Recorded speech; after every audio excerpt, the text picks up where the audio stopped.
We're here with Success and Vulnerability. Just an absolute incredible honor for us to get to ask a few questions of our leader, Sue Johnson, who is going to give us some insight on how she handles blocks, how she gets in there with pursuers, how she gets in there with withdrawers, some of the things that she sets examples of us to follow and learn how to do. And so James is going to ask her a couple questions, and we just get to listen to her wisdom and insight on this. Let's check it out. Thank you so much for having Dr. Sue Johnson with us. We wouldn't have the International Center for Excellence in Emotionally Focused Therapy if it wasn't for Sue. So we're honored. Sue just recently the author of also Attachment Theories and Process, a great book if you really want to understand attachment theory. Sue, we're so glad to have you here. We really, really appreciate you. Hey, James, it's wonderful to be here. Lovely to be with you. You know, I've come to love the intervention, and part of our thing with Success and Vulnerability is really helping EFTers continue on the great work that they're doing already with trainers and all their core trainings and master classes. We're just trying to help take all the good information they've already gotten from the trainers and the great team and supervisors as well, and just get more focused and more clear to use these interventions and have success with their clients where it matters most, which is in vulnerability. So, you know, with reflection, you know, I know that's a popular intervention for you.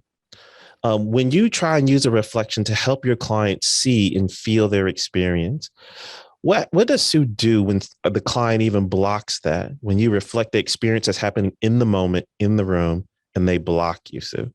Well, let's be really pragmatic here, okay? I mean, the simplest answer is you do it again.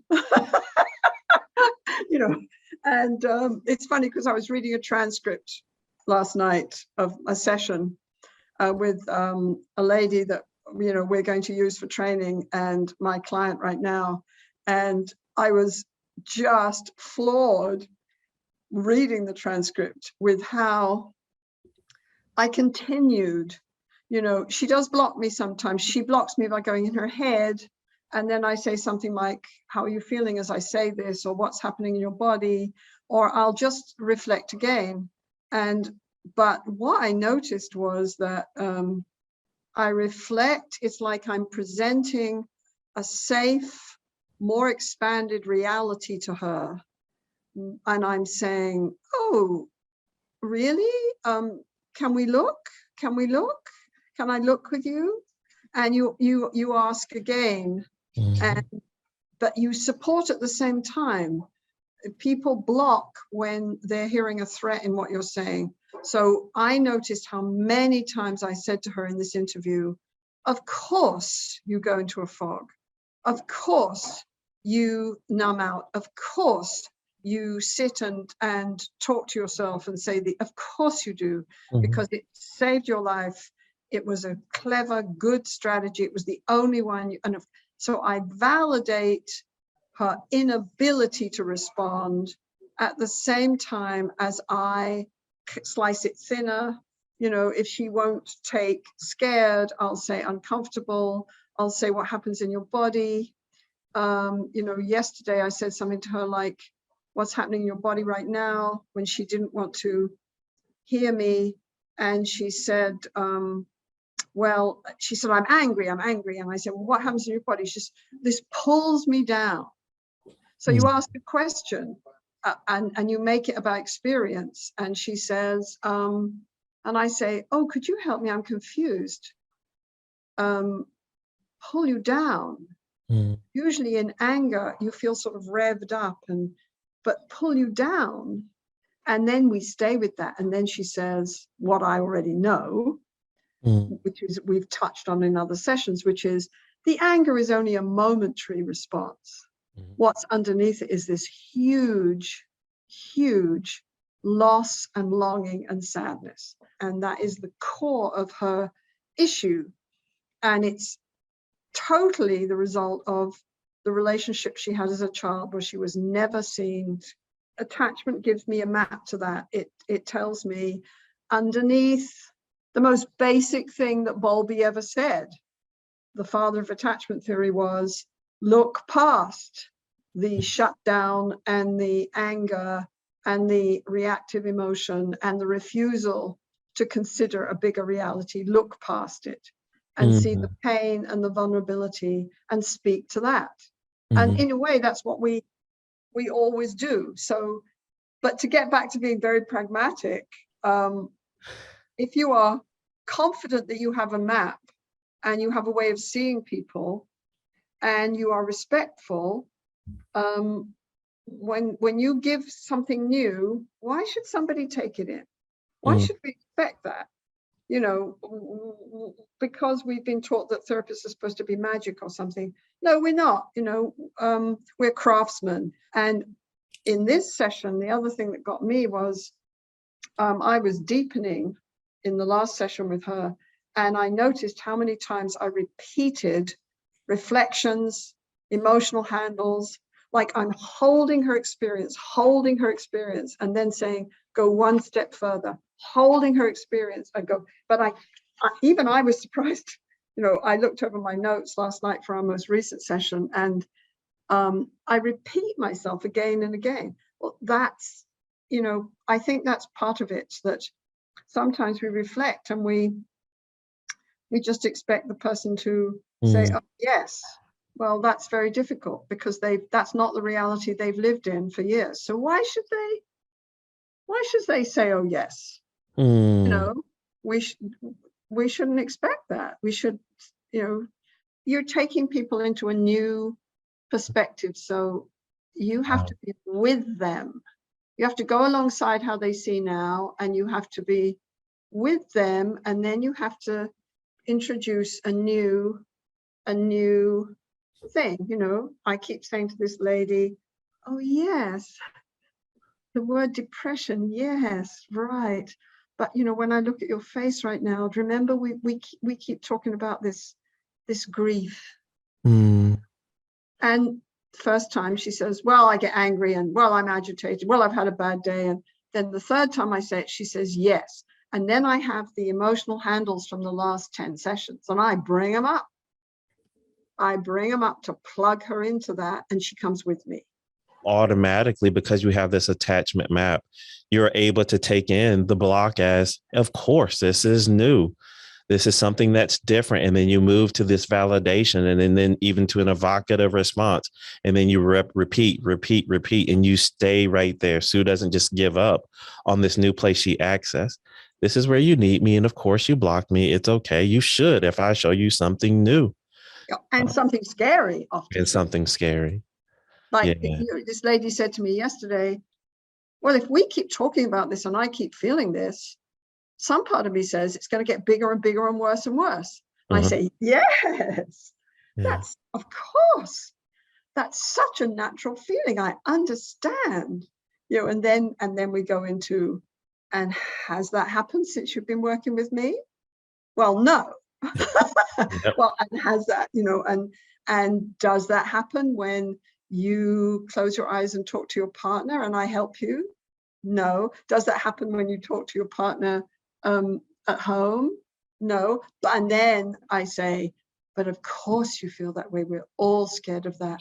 That's a very good reason. And when you were young, there was no one there. And you're right. If you'd let yourself feel it, it would have been disastrous. And then she comes with me and, you know, moves more into the emotion. Right? That was it. Love it, Sue. Why does Sue trust reflection and validation so much here? Well, let's be clear. I mean, this is Rogerian. Okay. You know, one of my most basic trainings was with Rogers, and Rogers said a good reflection is not a repetition, it's a revelation, because I take it in on different levels. I take it in. You know, if we've ever learned anything, you know, I always go back to learning tango, because Argentine tango is very difficult. It's like the Mozart of music for a dance, social dance. And I was massively untalented, okay, and unprepared for it. And I desperately wanted it. And I was very lucky. I had a teacher who, when I got frustrated and said, this is a stupid dance, and you do not give me the right cues, I am listening, who would simply say, let's do it again.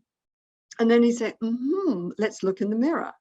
And I'd say, if I would have been honest, I would have said, no, I'm not going to look in the mirror because, you know, and of course I'd look in the mirror and, you know, I think that I was being elegant and smooth and wonderful. And I'd look in the mirror and I'd look like a, well, I don't know what, a crazed rabbit trying to, you know, like, oh my God. But he would just say, let's just do that again. And he'd also say, when I say, you're not sending me the cues would be so subtle. It would be like, this is a cue in Good Tango. That's it. Did you see it? Well, wait, one more time. You didn't see it. That's it. That's it. Okay. That's the cue. So I would say, you're not sending me the cue. And he'd say, I'm sending you a huge cue. You're just not listening. Oh. But then he'd say, let's do it again. If you're really listening, I can feel that. Yeah. Okay, in my body, if you do that, and we're in an embrace. But my response was like, you're not listening. Well, that's what clients say to you. They say, no, this is my version of reality. And you say, yeah, I get it. Let's do that one again. You know, like, and then gradually they start to tune in, especially if you say, yes, this is hard to tune into. Yes, this isn't your reality. Yes, I really am. But you have to have the confidence, which is why you need a map. You have to have the confidence that you do have a map. And that's what Rogers and the experiential approach. And if you put that together with attachment, it gives me a confidence and a map. You know, and we're also very unpathologizing anyway. You know, when this lady comes to me and talks about depression, you know, or withdrawers in couple therapy talk to me about, well, I'm a man, you know, I just don't know how to do this. You know, this is just part of being men. You can't do this. You know, it's like, this is just the way it is. If you're an EFT therapist, you just go underneath that. Depression, could you help me? When does depression happen? What does it look like? Who taught you to call it that? What does it feel like? You go into the experience of it. What could you help me? Oh, that sounds like grief. Is that grief? Oh, could you help me? Could you help me? What you were taught that men can't feel, and you were taught there was somehow something bad about a man talking about. Could you help me? Is that, well, yes, my father told me. You know, and then you start to take it apart and go into it and go deeper and go into the experience. So I say, so it's very, very difficult then for you to even turn to your wife and say, I don't know what to do, or I feel uncomfortable. So, well, I don't do that. There's no point. I say, that's very, you see, I've made it very specific. That's right. James, I think one of the questions you were asking was, how do I get withdrawers to come out, and how do I get pursuers to, well, it's the same with both of them. Okay. The difference is that withdrawers have learned to shut down. And so you're dealing with somebody who's shutting down, and pursuers have learned to yell louder and louder in order to try and be seen and to have someone respond. So one person is into shutting down, usually because they're scared of rejection. And the pursuer is into fears of abandonment. If I don't scream and yell, no one will ever see me, and I'll be alone forever. And the only way I can get you to see me is to like stand in front of you and pop you, right? And we know what that's about, and we know that it's about deep attachment fears. And what we do is the same with both of them. We go underneath. We say, look at the pattern, look at the dance. How unfortunate you're caught in this dance. In EFIT, it's the same. Look at the dance you do with your emotions and your sense of self. How unfortunate that this maintains your depression and your anxiety. It's the same thing. Look at the pattern. Good reasons for this pattern, absolutely. So you tune in, you go under what we call people's defenses or their blocks. You validate their need for the blocks, and you go into where it leaves them, which is alone, upset, depressed, anxious, cut off from their partner, in relationship distress, and you join them there. And as you do that, of course, you regulate them. You order their experience, you give them a way of understanding and seeing their experience, you regulate them, you make it safe for them to start to, take their glasses and remove them from down here to here so Mm. that they start to be able to see the bigger picture, you know, and you do that with both of them. You know, it's the essence of it is you have to have a map for people's vulnerability. Yeah. And, you know, I get a bit extreme sometimes. I mean, I was just writing trying to write a blog on attachment, and I'd been reading, believe it or not, I'd been listening to this podcast about string theory in physics. And I came out and found myself putting down something in the block like, for psychologists, attachment is the equivalent of Einstein's theory of, you know, energy and mass, and, you know, it's the same thing. And I thought, that's a bit extreme, isn't it? That's a bit extreme, Johnson. And I thought, no, it's not. I really believe that. I believe that we need to know who people are if we're going to work with them. And attachment is the only theory that I know of that psychology's ever come up with, especially a relational theory for who we are, how we put our emotions together, how we get stuck. And if I have this as a therapist, that means I know what to reflect and where to go in. And it means that I see the vulnerability underneath a withdrawn, shut down stance, or even an angry stance, a pursuing, angry, blaming stance. I see it. You know? And those things are powerful. The thing is, they're powerful and compelling. And I think if you really want to teach therapists about these patterns, all they have to do is look at their own lives. Which is why sometimes I tell stories about how me and my son used to get stuck when he was an adolescent, you know, because we all have blind spots and we all get stuck, and then there's a different level, right?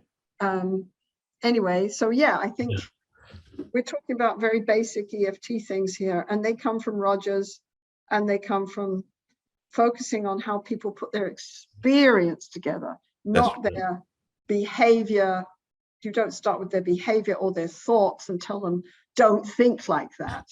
This is, for me, this is a silliness. You know, it can help if your distress is minimal, you know, it can help in certain situations, you know, it can help if you want to control a behavior, like you don't want to eat chocolate anymore or something.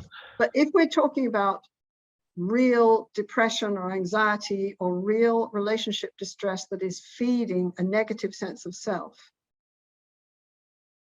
my personal belief is, if you don't go underneath into the way that people deal with their vulnerability, and if you don't have a map to that vulnerability, you're whistling Dixie. You know what? I don't even know what that means. What does whistling Dixie mean? I got it mixed. I don't know either. So, but you know, I want to jump in. You're creating your picture, like, so you're making something really come vivid, and I love it. Like you say, you've got to have a map to go underneath. Can you help me? Can you help me just, and maybe you've said it in a way, but I want to stay with you in that place. Like, let's start pretending like we are like literally digging and beginning that process to go underneath. Help me understand what comes alive in Sue Johnson's mind about that process of going underneath. Oh, well, I think the first thing is I do have a map and I do have confidence, but I'm amazingly curious.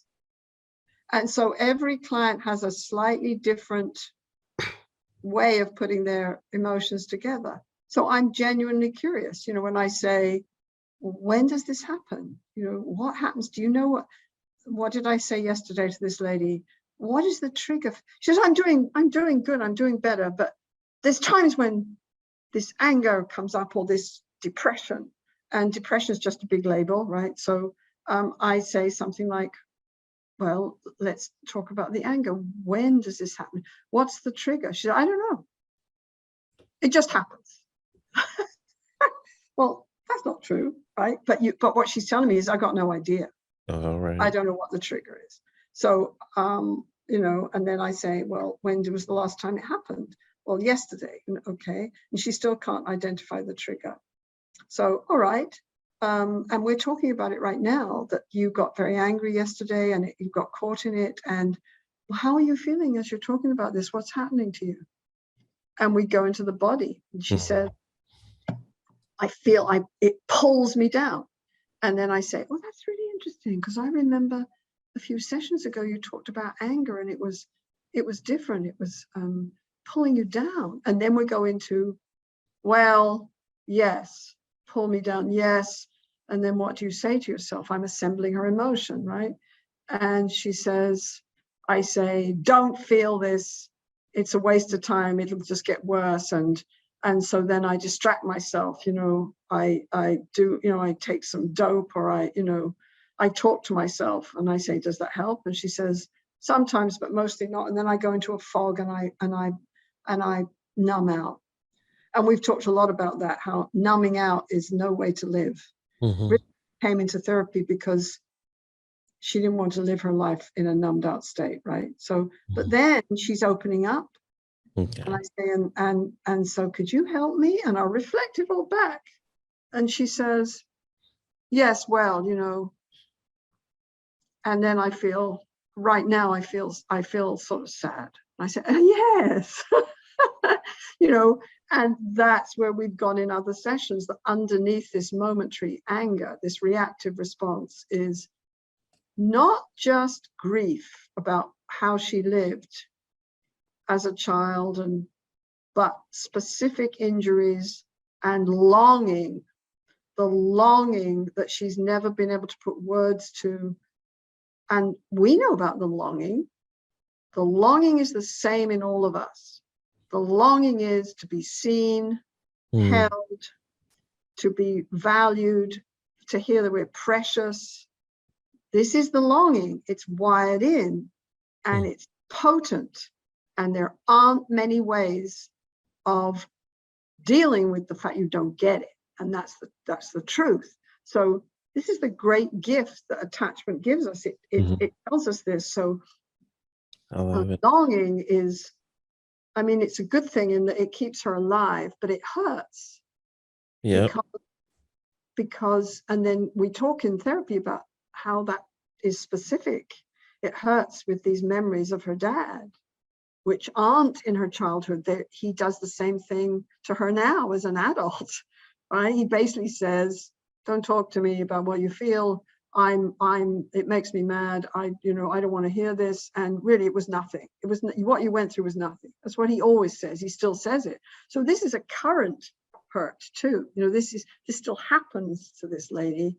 And the longing that what she wanted from her dad was not this. And when we go into move 3 of the tango, she turns and talks to her dad about how angry she is. And then, of course, before you know it, she's into this terrible grief. You couldn't see me, you couldn't see me.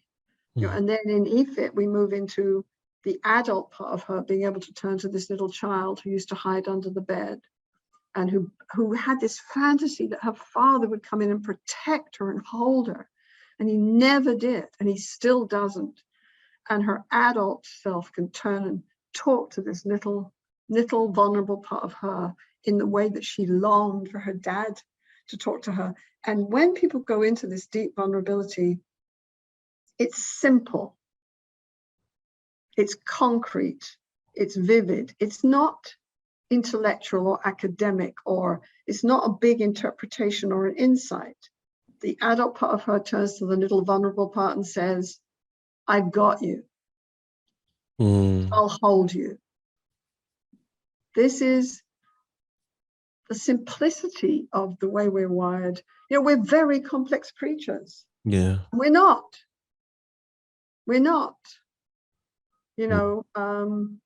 And we need a map. So, and this, for me, this turns therapy into a fun adventure instead of a pressure or a performance or a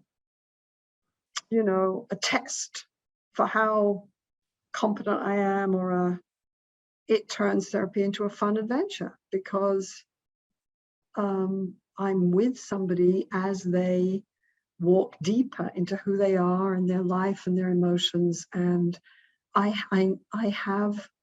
can be a guide because I know where I'm going, and I've got a map, and I've been there with lots of people, and I think to do therapy without that, that's it. Well, I think there's lots of folks who do try to do therapy without that, and